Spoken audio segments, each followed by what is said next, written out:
எழுந்திருந்த உடனே படுக்கையை விட்டு எழுந்திருந்த உடனேயே சொல்லலாம் இந்த ஸ்லோகத்தை. கையை இப்படி நன்னா விரித்து வச்சுட்டோமானா சொல்கிறது. கராக்ரே வசத்தே லக்ஷ்மி கரமத்தியே சரஸ்வதி கரமூலே து கோவிந்தகா பிரபாத்தே கரதர்ஷனம்.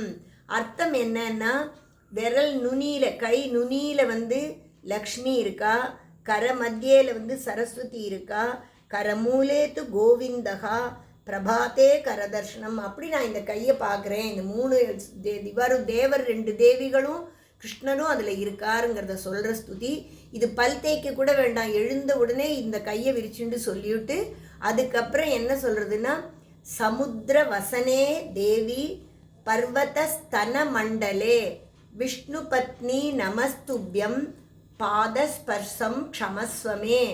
பூமி தாயாருக்கிட்டக்க க்ஷமாபராதனம் கேட்குறது. அது என்னன்னு கேட்டோன்னா, சமுத்திரத்தில் தான் இருக்கா தேவி இல்லையா, பூமாதேவி சமுத்திரத்தில் தான் முதந்துட்டே இருக்கா.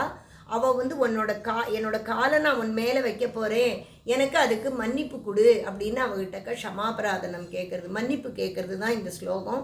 ஏன்னா அவளை நம்ம எத்தனையோ பண்ணுறோம், தினம் நான் பல் தேய்க்கிறத கூட நினச்சிப்பேன், அவளை போல் பொறுமை வரணும் எல்லாருக்கும்னு சொல்லி. என்னன்னு கேட்டேன்னா, நம்ம எத்தனை துப்புறோம், நம்மளோட அழுக்க போடுறோம், எல்லாத்தையும் அவள் மேலே போடுறோம். ஆனால் ஒரு நாள் கூட அவள் அதை பற்றி எதுவான்னு சொல்லியிருக்காளா? அதுக்கு தான் திருவள்ளுவர் கூட சொல்லியிருக்காரு, அகழ்வாரை தாங்கும் நிலம் போல தம்மை இகழ்வாரை பொறுத்தல் தலைன்னு. 5 சரியாக சொல்லியிருக்கேனா இந்த குறள்?